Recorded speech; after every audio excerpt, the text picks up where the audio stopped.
You are listening to the audio portion of the QB Power Hour webinar series.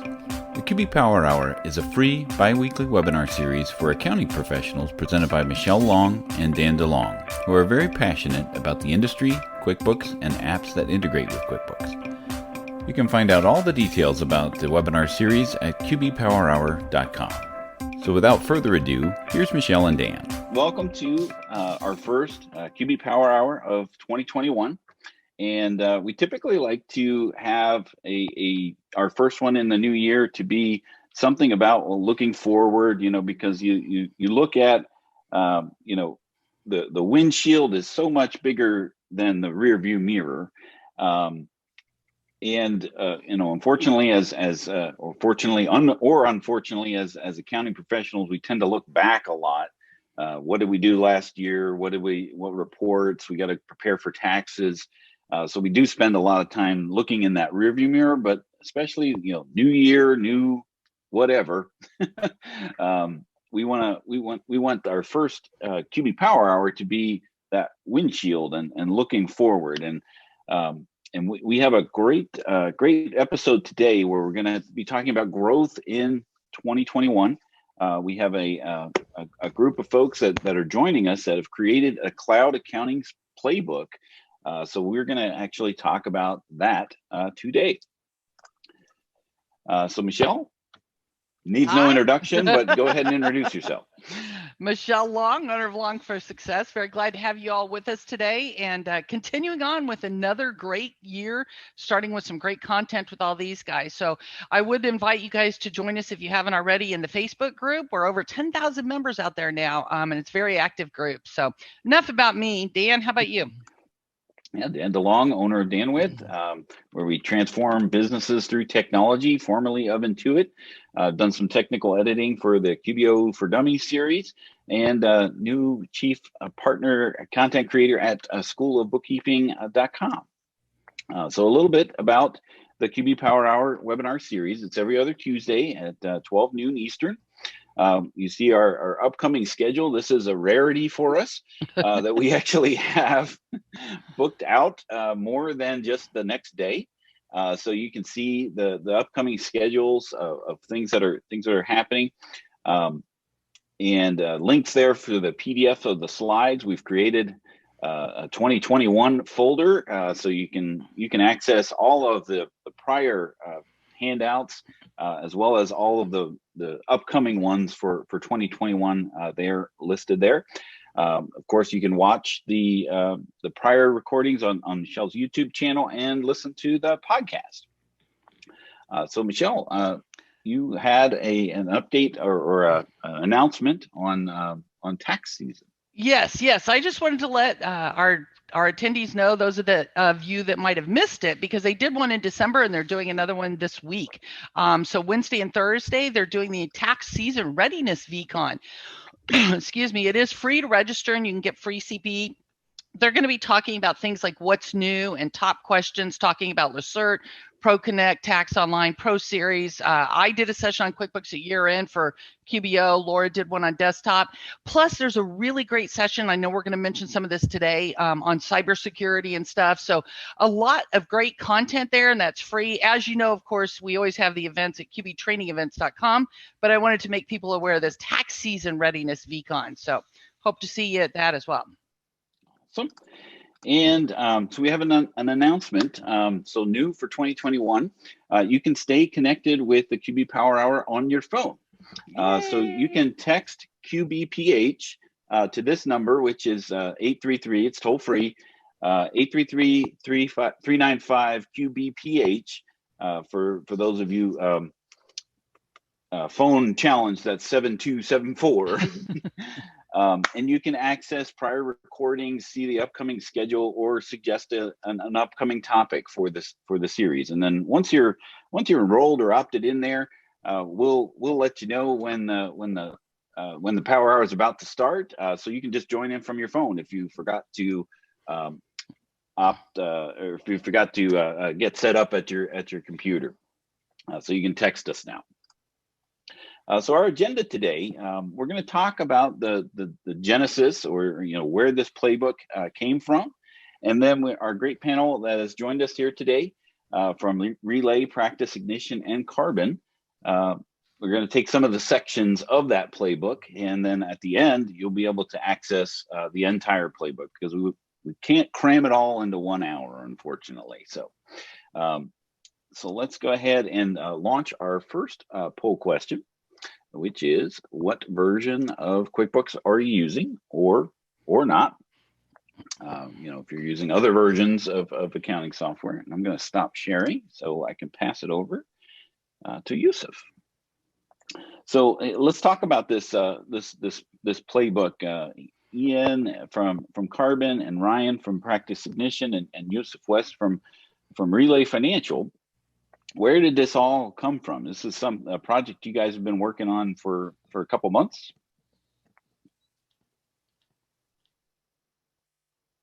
Who wants to?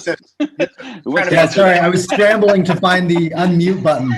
I was like in the midst of sharing, and I apologize. Not a great start to 2021. That was it. 2020. It's in the same spot it was in 2020. Yeah, exactly. It's the technological challenges are still there. Yeah, it's something we kind of came together on. We were kind of looking back on this year, and I think 2020 has been such a reflective year for all of us. We've kind of been forced to distill our lives down to like kind of what's there and look at the good and the bad. And we thought, how do we apply this to cloud accounting? Because why wouldn't we think that? And so we talked to a lot of like really smart folks in the space, just to kind of learn, what their challenges were, what their learnings were, and kind of how they're going forward into this coming year. And I think we're all hoping this year is going to be better than the last. So we wanted to distill and kind of share those learnings. Awesome. And how did this? Did you send up a bat signal? How did you get people to to participate? I think, Ian, it was a bat signal. That is correct. That is a stunningly good guess, actually. Dan, honestly, both the Practice Ignition team, the Relay team, myself, we've collaborated in the past. We're very fortunate to be able to work with some great practitioners, some great accounting professionals and accountants across the globe. And we thought that, we have done things in the past, and we've been able to put some really, really good actionable content and get some really great insights. And so it just felt fitting coming into the end of what's been a really difficult year and challenging year in many ways.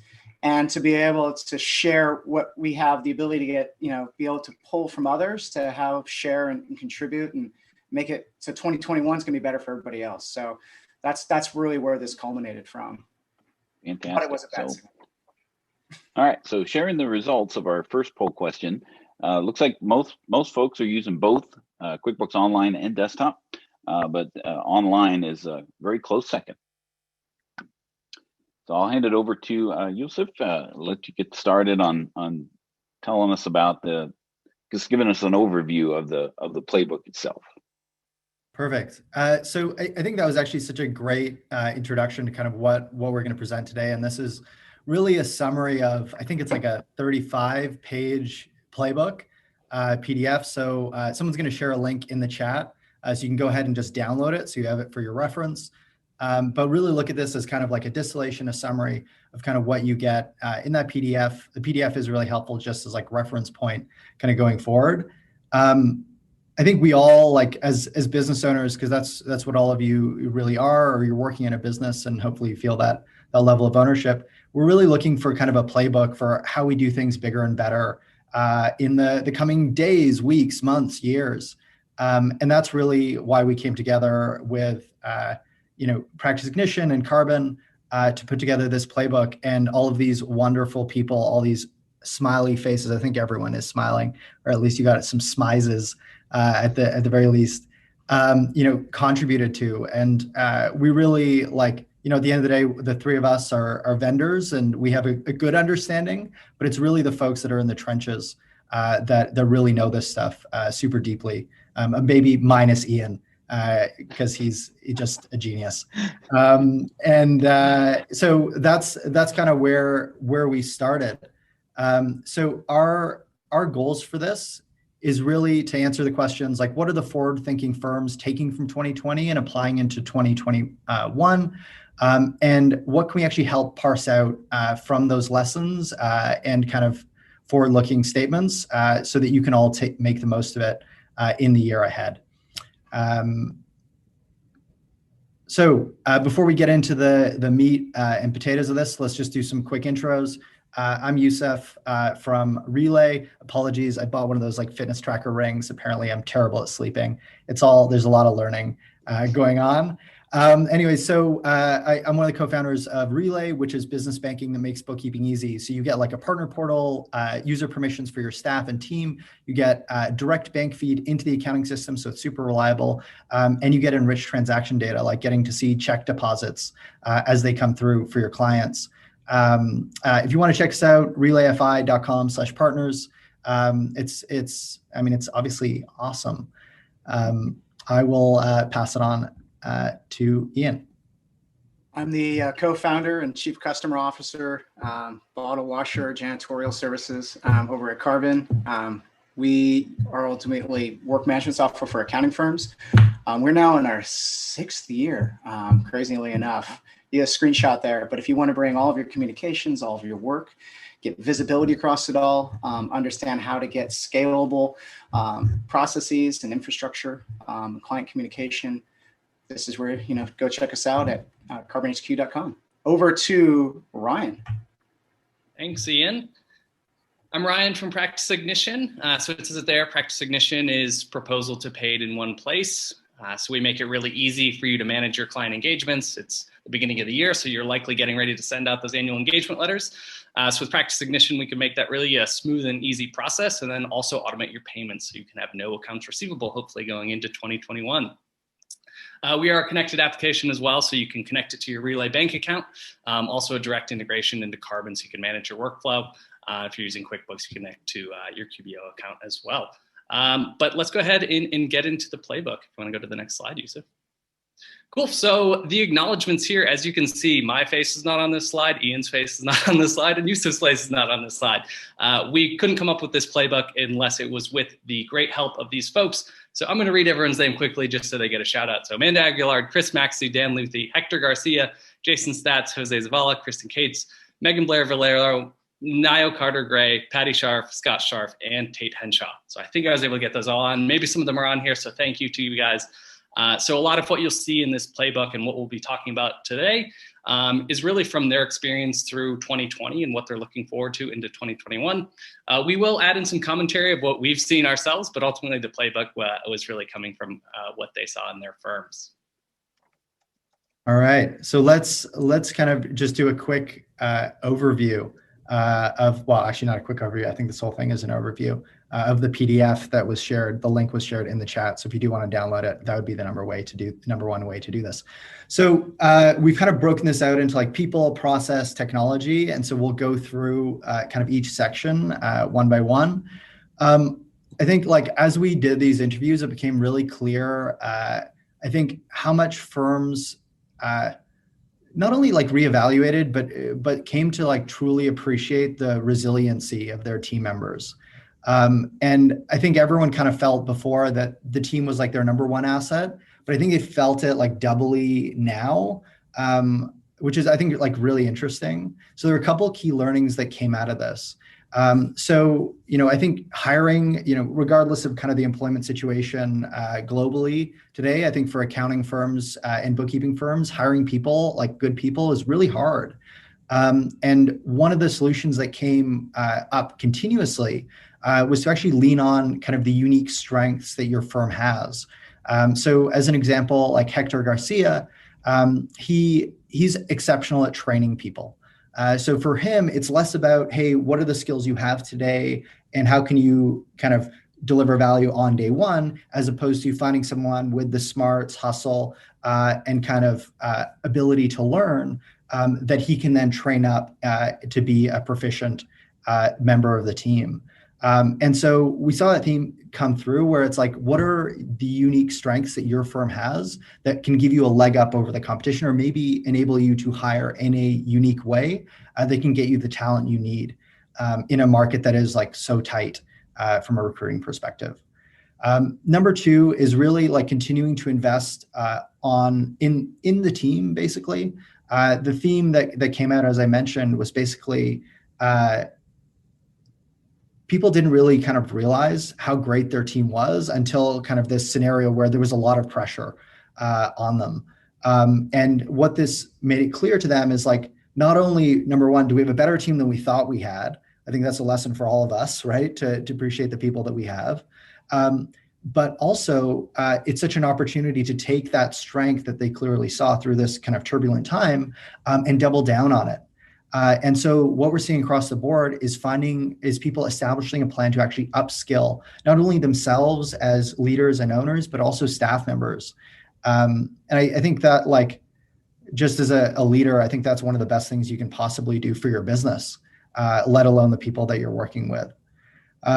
And then three, I think we're kind of trying to figure this out as well, is like, how do you stay connected in a fully remote world? I think there are a lot of firms that perhaps were already remote, so it was relatively easy for them. But I think everyone's kind of experimenting with new ways to engage their team and raise morale and energy levels. I know we tried like a virtual escape room for our holiday party this year, which was fun and weird at the same time. So really, really good. So when we're kind of going through the process learnings, there were a couple of key things that came through. So one was actually doubling down on standardization and documentation of processes. I think this is like coming back to this idea of this year, there was a lot of change. And in a world where things are changing so rapidly, one of the ways you can drive efficiency and drive team cohesion is to actually double down on standardization and documentation of processes. And so that was something that continually came up for firm owners. They wanted to find ways to document their process to ensure that team members were following the same approach, using the same systems, and really saw value in standardizing. I think we've seen this shift happening over these last like 5 to 7 years, but I think it accelerated kind of in this last 12 months. Two was like invest in scalable client communication. We saw a number of firms actually like leaning into being able to offer like real-time advice for their clients. Sometimes this manifested in the form of like a Slack channel where they could kind of speak to their clients literally in a real-time manner. And they really kind of leaned into helping their clients get through like a tough period. And I think that has kind of manifested into like kind of more opportunities for advisory for these firms in the future. And then the third thing on the process side is like balancing workloads. I think, in a world where most of us are basically working from home, it's really hard to create boundaries between kind of work and home life. And so I'm sure there are many people on this call that have been doing remote for years and are perhaps used to it. You have a home office, it's the dedicated space, and you kind of have rules around it.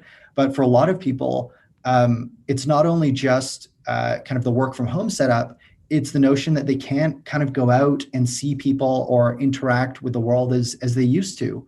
And so maybe some of their escapes might not be as available.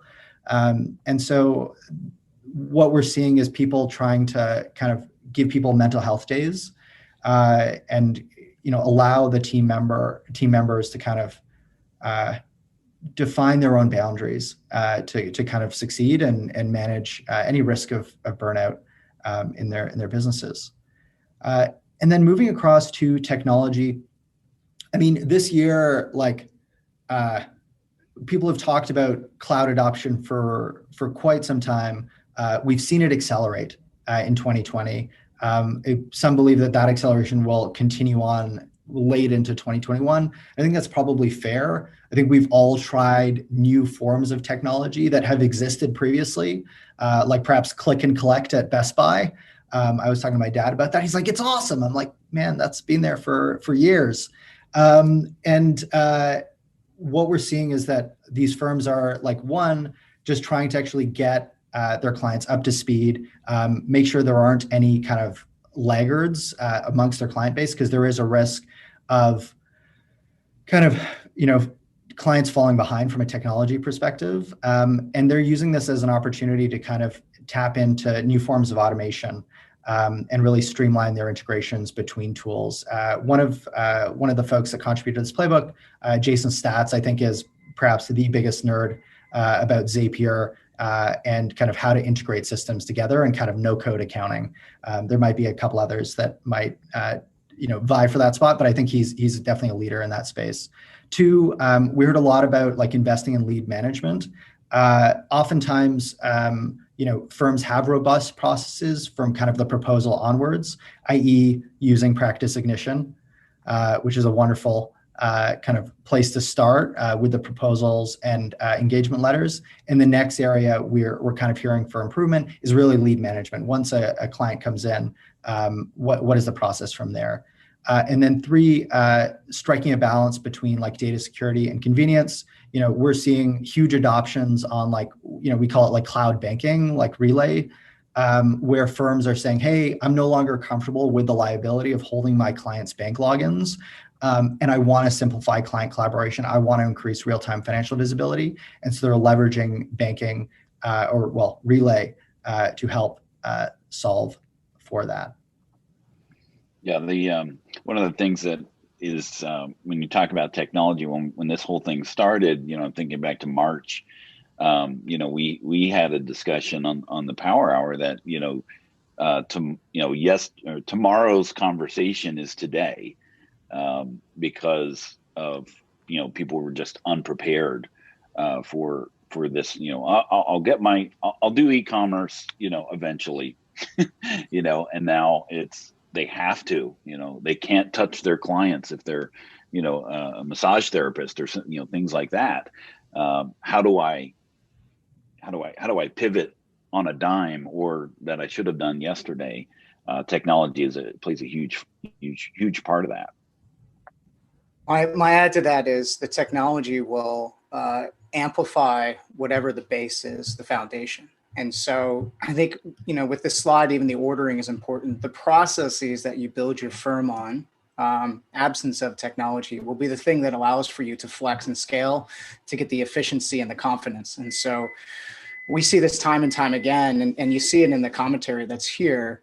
If you had one place to focus on, at least on the tips on this slide, as those processes are going to be the thing that allows for you, Dan, to be able to change and be able to pivot quickly. And they'll be the recipe by that, which we find success will be able to bolster that. The technology will sit on top of that and further amplify that. But If you put technology on a faulty foundation, it's only going to make it worse. Right. It's like alcohol. Yeah. It's only going to enhance your personality, whatever you're starting with. And if you're a jerk, that's just gonna exemplify that. Well, and I think too, one characteristic of firms that have really succeeded throughout the past year, we're coming up on a year, has been the technology. Those firms that were, with Intuit, Intuit has been pushing us for the past 5 to 10 years. I mean, I remember doing freedom in the cloud and stuff, and a lot of us were kicking and screaming. But those of us who were working in the cloud and using apps and implementing Karbon and Relay and things like this, those firms were the ones that were best positioned to not only help their clients thrive and succeed, but for the firm to thrive and succeed. So, I mean, technology is just a huge part. And I think it really positioned a lot of us accounting professionals to be ready to be there, to be that resource for the clients as they pivot their businesses to online and the cloud and, the e-commerce and things like that. One call out on here, which you brought up, Yoseph, on the previous slide, but it's exemplified on number 3, which is to be very mindful of the wear and tear that 2020 has really had. For a lot of folks, it was all on. I mean, tax season never ended. It just continued all the way through.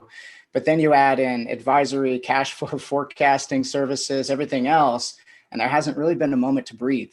And you got to be careful, because that's going to, as you saw in the previous one, the hiring and the talent is the big piece of the equation. It's very hard to get. And so you need to understand how to balance, and you need to be able to create space, because unfortunately, your home is your office.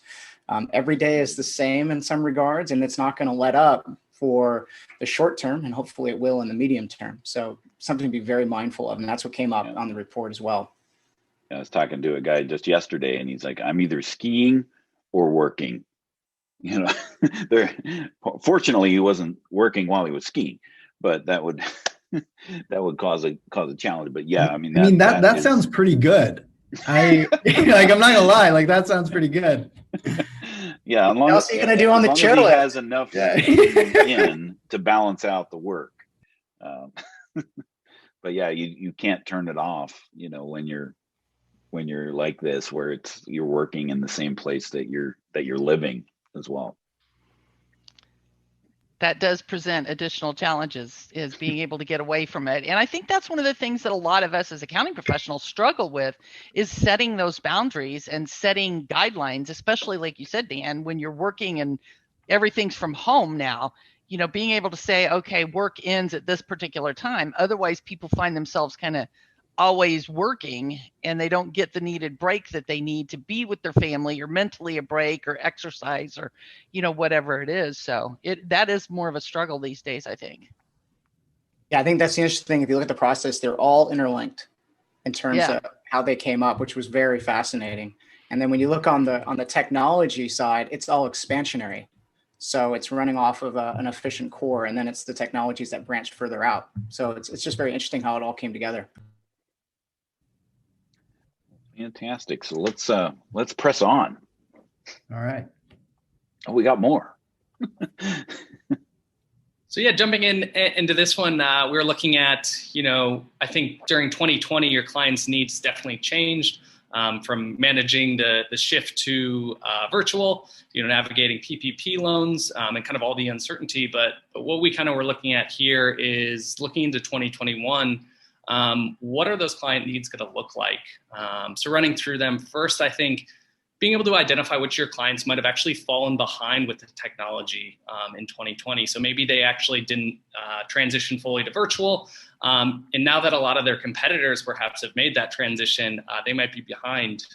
So I guess in terms of an example, perhaps looking at a fitness studio that transitioned to virtual classes. I know some studios might have just shut down, but going into this new year, they could be in a much worse financial position, and really their competitors have actually gained a leg up on them. So kind of identifying which of your clients might be at risk and might need a bit more assistance going into 2021.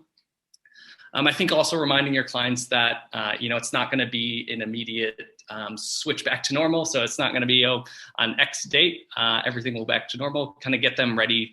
That it's going to be a marathon, not a sprint. Make sure I said that correctly. Sometimes I say sprint, not a marathon.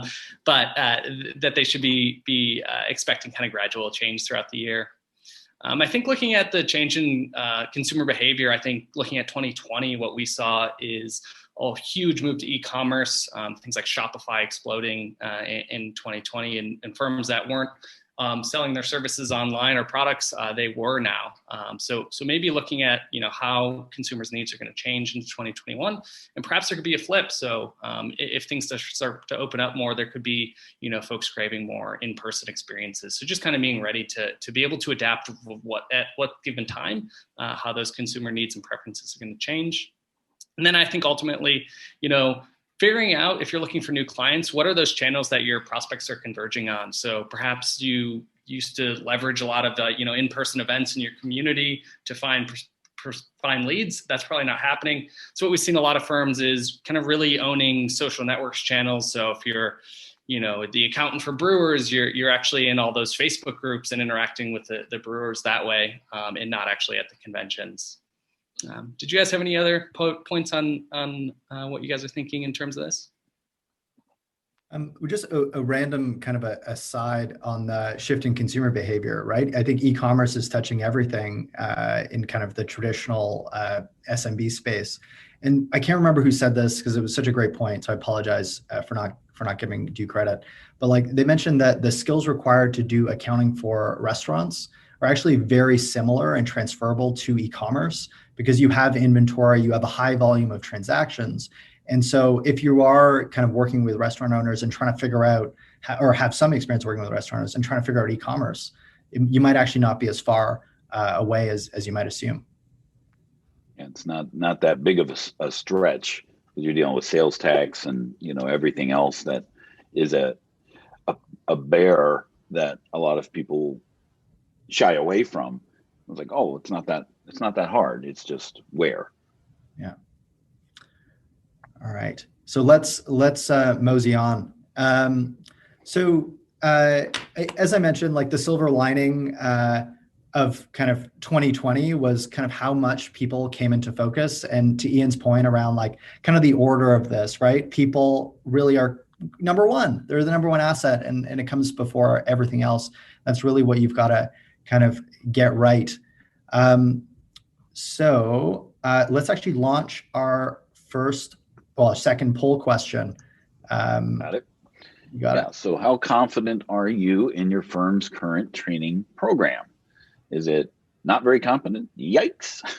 Think it's okay, somewhat. Or we are training gurus. Excuse me. Yeah, I mean, I'm looking at my cluttered desk here, and I know exactly where everything is. There's 3 mice on here, and I know which one is attached to which computer.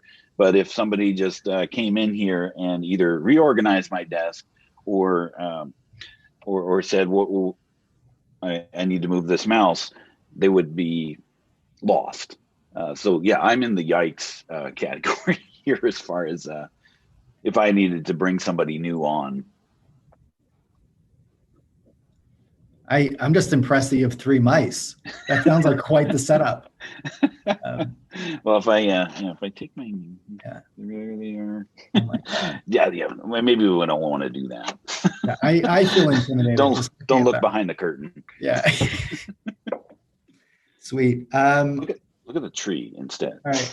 Yeah, exactly. The pretty tree. I'm gonna give it just a few more seconds, and then we're gonna end the poll. So do vote.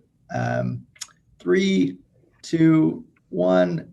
Awesome. And I'm just going to share results. Yep. So what do we have here? Yeah, 67%. I think it's okay, somewhat confident. So yeah, they don't want to give themselves too much credit or not enough. Nice. Cool. All right. Pressing on. So you're next. There we go. Yeah. There we go. So, we talked about kind of doubling down on your team. And so, we talk a lot, like at least internally at Relay, about like kind of personal development plans. And the only way you can really scale as a business is by helping your team members kind of grow. And that can be, challenging and painful at times, but like half the battle is basically just sitting down and being like, okay, how are you going to get better like as a leader, and like how are you going to help your team become better? And I think if you're able to like nail the team that you have, like really kind of make them really strong, it actually makes it easier to start recruiting and retaining good employees, because good employees want to be around other good employees. And it's clear, as Accounting Today pointed out, that it's actually the biggest concern that firms have. So it's not a surprise that Kirsten Keats said that hiring's the main stress for her as a business owner. And she worries about burnout and worries about doing everything herself, and really wants to find that path to scaling the business. Amanda actually does have a training firm. And so that's something that she started to specialize in, because she saw how valuable it was for her staff. And so figuring out consistent methods and technology for training is really critical, and kind of calling back to that point around process, around documentation. This is something that can create a lot of value for new employees that are getting started. Especially if you're like a smaller team, you're less than 10 people. Getting new people onboarded and trained can feel like a lot of kind of handholding, and having documentation and process in place and the tools in place to be able to do this consistently can be really helpful as you onboard new folks. My addition onto this is, Michelle, you'll remember back when we were on the road together, maybe 10, 15 years ago, talent has been the number one issue for over a decade, and I still think it will continue for the next decade. And only the industry, the profession only grows 0.4% in headcount. But as you can see in the last year, the needs of the clients out there has increased way beyond the bodies that we have available. And so there's only a few different tools available. You got to become more efficient. So you'll see that process interlays with this. And you've got to be able to do more with what you have, which goes to the point of upskilling and training. And so it's just a matter of being more thoughtful, prioritize better, and upskilling the team. Yeah, and Ian, I agree with you. Talent is always a challenge. And I think one of the things that a lot of us, we tend to say, I want to find somebody who already knows accounting and bookkeeping and that they have to know QuickBooks. And I think a lot of times we can put too much emphasis on that. Because if you find the right person, and somebody mentioned this earlier, with the right personality, the right drive, the right ambition, the right willingness to learn and serve your clients, to me, those intangible qualities are the most important piece of the talent, because I can teach you and train you, and we can learn QuickBooks. Intuit helps with training for QuickBooks, and we can help with our firm's procedures and processes and things like that. So I think getting the right person is really critical. And sometimes they may not have a bookkeeping background, with all these moms and dads now working from home with their kids because they're not in school. Maybe they were doing something different, but if they have the right skill set and willingness to learn, they may be a great employee or a team member for you. So, sometimes we need to look at those intangible factors just as much as, do they know QuickBooks or accounting? I can't tell how many people I've hired over the years that had great, their resume was fantastic looking, but turned out to be a complete lemon, where someone who I never thought could do the job was my star performer. And you search for and you find for passion and attitude, and you can train for skills. Right. So, and to your point, I think it comes back to flexing. You have to be a little bit more flexible in what you're looking for. So those returning back to work, moms and dads that want to come back, part-time is something that's important to them, but they'll give you more horsepower. They'll give you more capability. You'll get more seniority, and they're going to be a lot more happy, and happy breeds good things. And so again, you got to be creative. Well, and another thing to keep in mind is just because you need to build your team doesn't mean you have to take on full-time employees with benefits and everything. Especially in the world that we live in, you may pull in people to work with you as subcontractors for a particular industry or a particular thing, or, like I never did taxes because I hated it. So I would exchange referrals with other people who do taxes. I didn't want to hire somebody to do the taxes because I didn't like that. And I still have to supervise and be knowledgeable. And, so I think focusing on what do you need, what team members do you need, and they don't have to be full-time employees necessarily. You can build a team in other ways. To that point, we have a question in here. Any suggestions on hiring new employees? Like, where do you find these people? Was that brought up in any of the discussions with these folks? I don't think so. I think it's a great question. It wasn't explicitly out there. Yeah. We find that, first of all, it's what type of environment are you going to provide as an employer, and who's going to match with that? And so we've seen full teams of over 20 people, all like Michelle mentioned, stay-at-home moms and dads that were working part-time 20 hours a week. Turns out when you find one and they have a good experience, they tell somebody else to tell somebody else.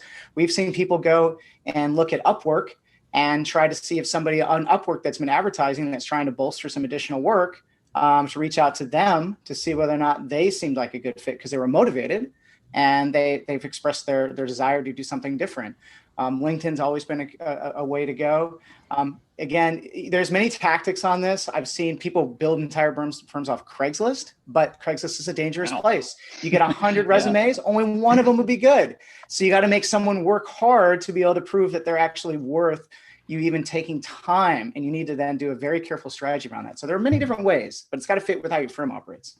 Well, and I think too that just like we do with referrals, letting everybody everybody that you talk to, letting them know what type of person you're looking for, the type of work and all this, and talk to your friends, talk to your kids, other parents, talk to your banker, your attorney, your real estate agent, people from church, people from scouts, whatever groups and organizations, letting people know, hey, I'm looking for someone. And word of mouth, a lot of times you will get good people and you'll wind up getting a good fit. And don't forget the local schools, high school, colleges, community colleges. Those students a lot of times are looking for experience, especially if you can get them before they've developed bad habits and you can train them, so there's a lot of opportunities out there, especially now with so many people's lives disrupted from everything that's been going on. There's a lot of good people looking for work. Awesome. So let's get like more tactical. I love a good checklist. So let's go through it. Number one, take a temperature check of your team's current skill set. Kind of like really take that time to like think about, are they where you want them to be today? Like what's great about them? What could be better? And then use that as an opportunity to start to improve that baseline. If there is, for example, like blind spots that, one person, like a process that only one person actually understands, or software solutions that not everyone is like kind of equally trained on.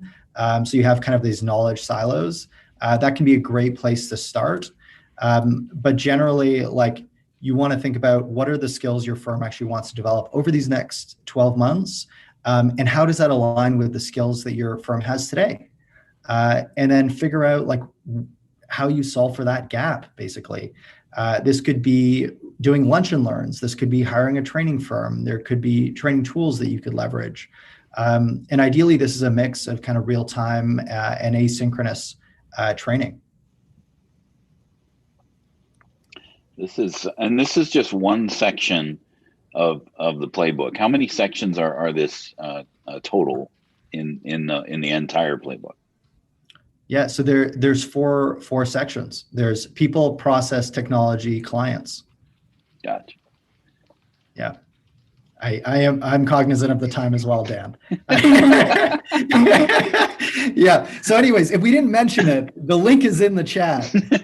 So please do go and download it, because that is going to be your best bet to really get through this content. Last thing, and then I'm going to pass it on. Just experiment with new ways to stay connected. Try virtual events. Actually, Megan Blair Valero was the one that turned us on to like virtual escape rooms, because she tried one with her team. We're like, that sounds fun and nerdy, so we're going to try it out. But I think there are, do a weekly happy hour, whatever it is, whatever works for kind of your firm. Try it, see what works, get feedback, and improve it. Sorry, I'm actually handing this over to Ryan. You can just keep going if you want. Okay, sure. So like as an example, one thing we tried in advance of QuickBooks Connect was our trivia night. We had 90 people live playing trivia before QuickBooks Connect. It was super fun.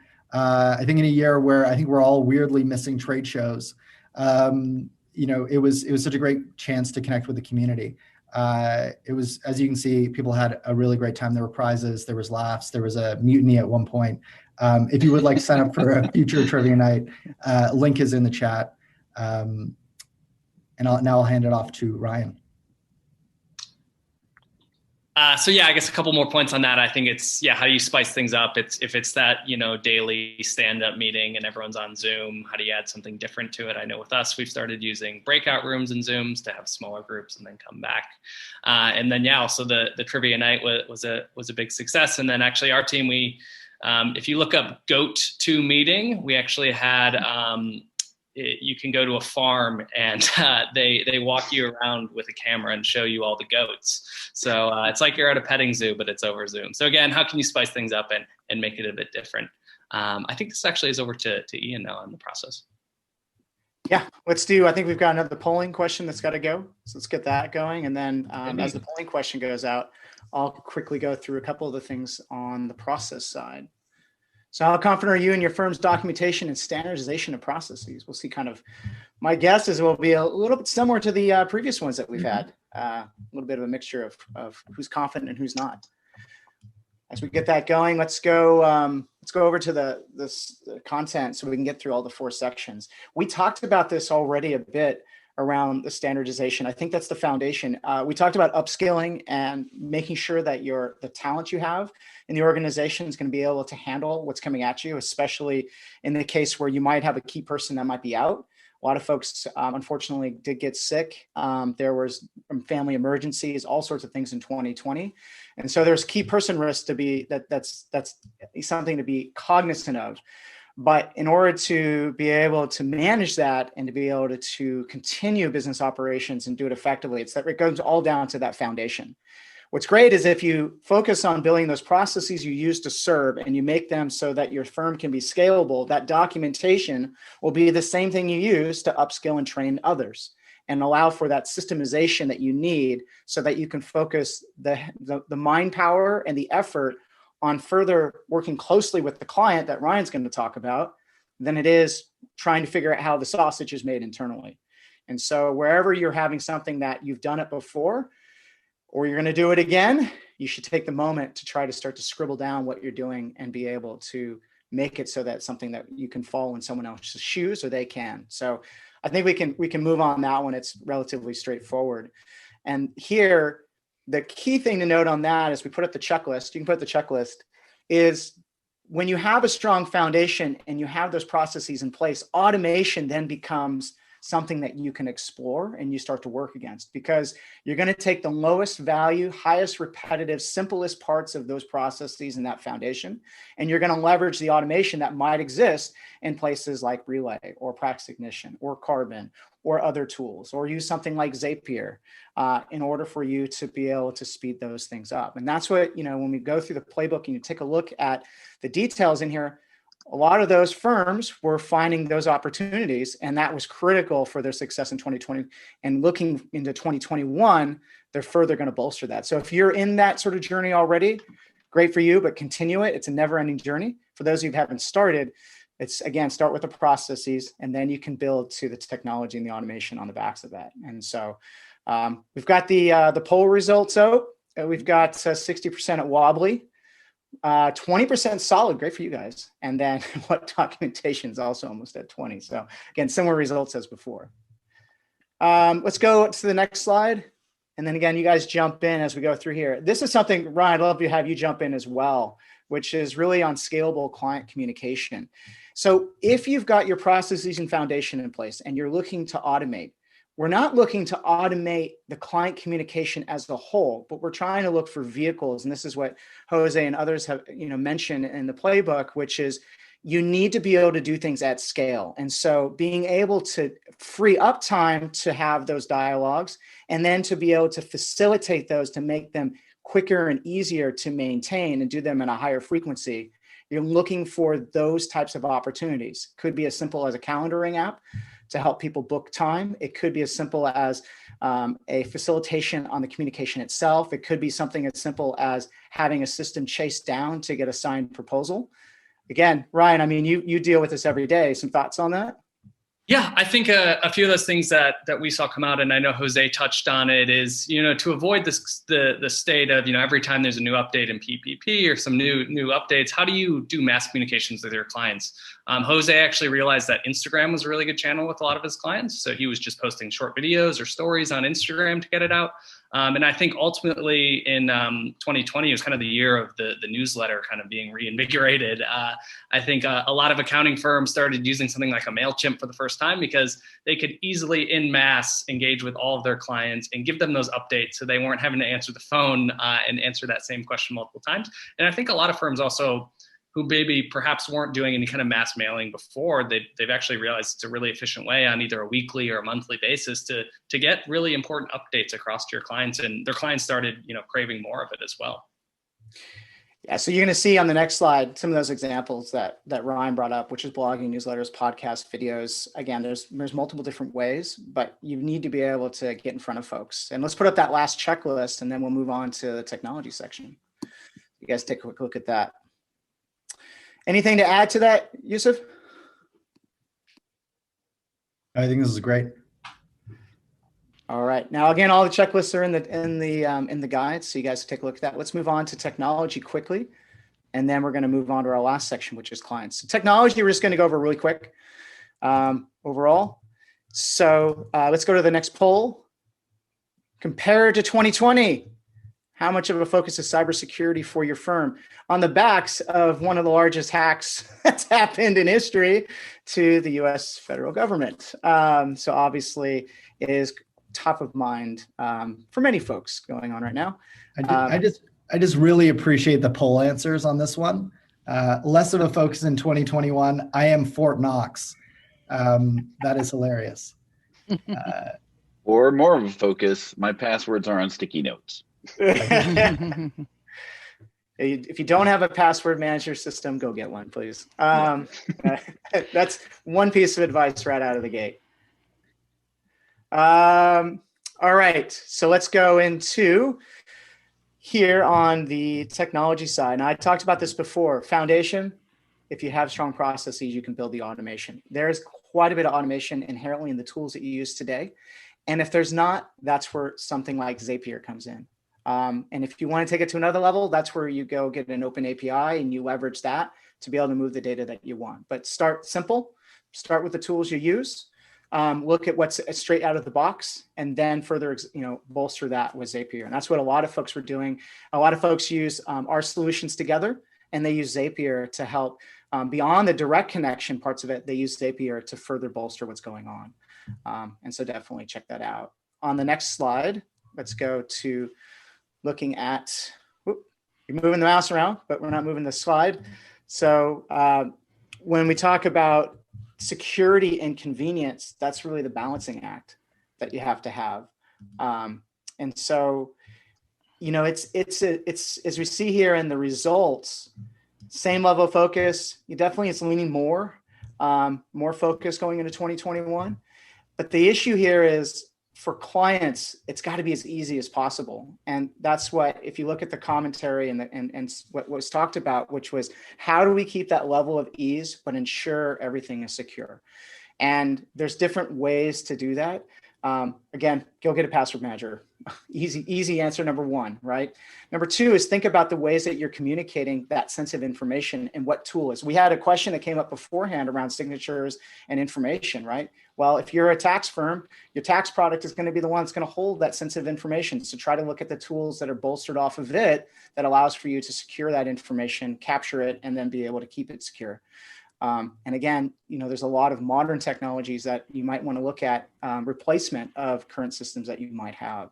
And so that balancing act is going to be really critical. I'd love to get your opinion on this, Michelle, because it is such a critical thing coming into this particular year.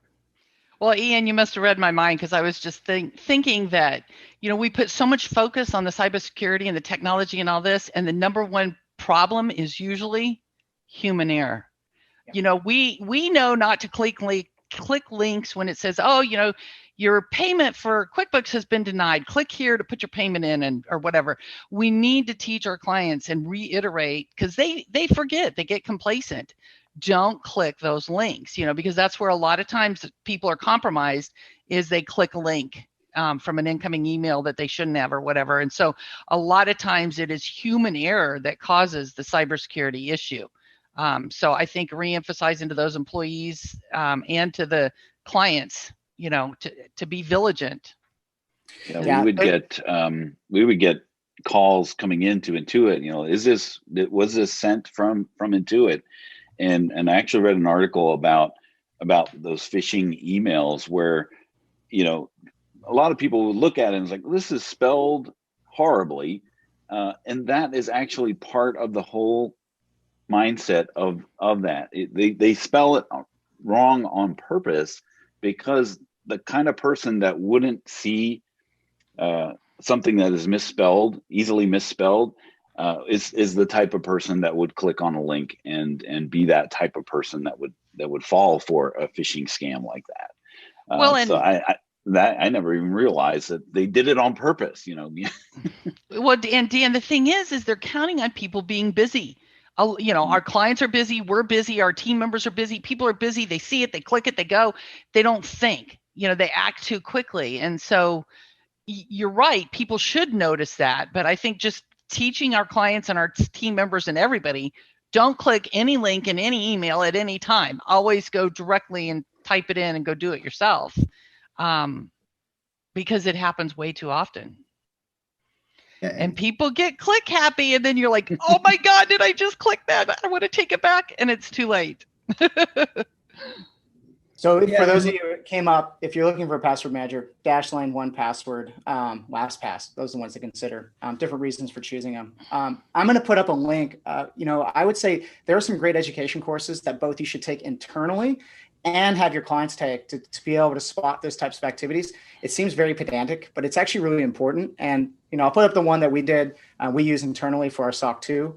And it's humorous. It's actually not that, it's not at all feeling like a drudgery. And so again, the education is really one of the key ways to doing that. And it's really important for both your clients and for you. So let's keep going over to pass it over to Ryan to take us through that last section. Cool. We'll go through this quickly. With the clients, you know, we touched on some of this before, but just kind of reiterate some of the comments. If you want to go to the next slide, Yoseph. So, you know, we touched on it before. Amanda just called it out of, you know, looking at those clients that have fallen behind with the technology. So, you know, maybe they are the laggards that they didn't want to even in 2020 adapt to new technology, but they are, you know, behind because of that. And then the next one there is kind of looking at in terms of the cash flow management.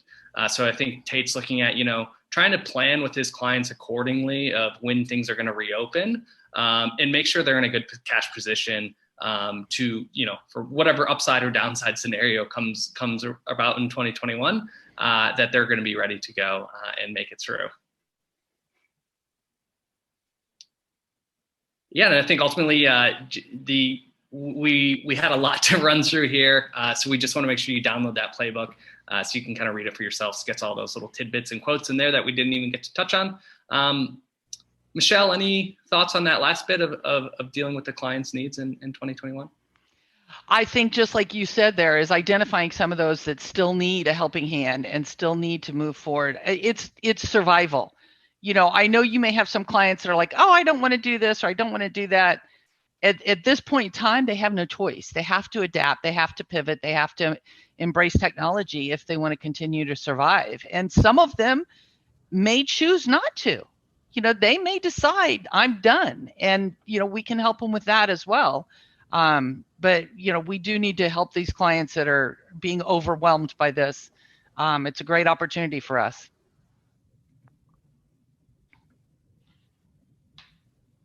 Our final poll question. The thing that I really like about, you know, the team that you've assembled, you're like the Avengers of apps. You work well together.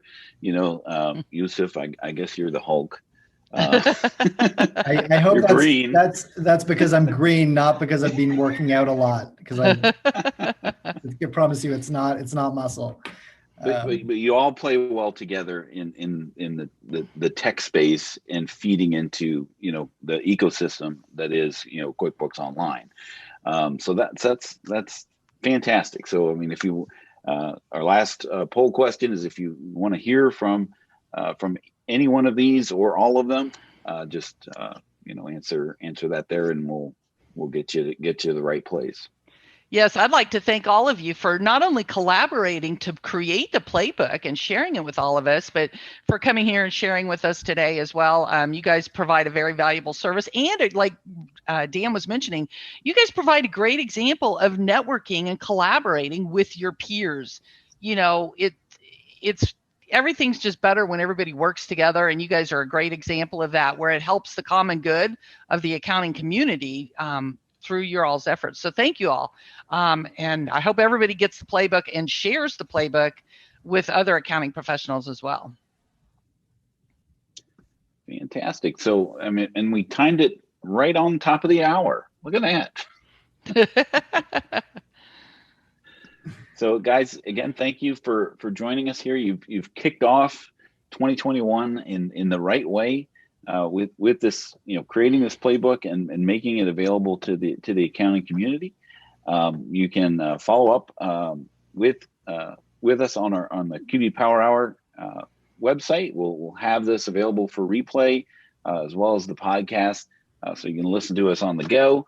But next week, next time, we'll be talking about some mistakes, common mistakes, because that's what will come up, when we are looking in the rearview mirror. What happened last year, and how do we correct those? And we'll see you next time on. And Dan froze. So thank you all for joining us again. Thanks, everybody. And we'll see you next time. Bye, guys. Bye, everybody. Thanks for having us. Have a good one. Thanks. Bye. We hope you enjoyed listening to the QB Power Hour podcast. If you have any questions, feel free to ask them in our Facebook group. You can find those resources and much more at qbpowerhour.com.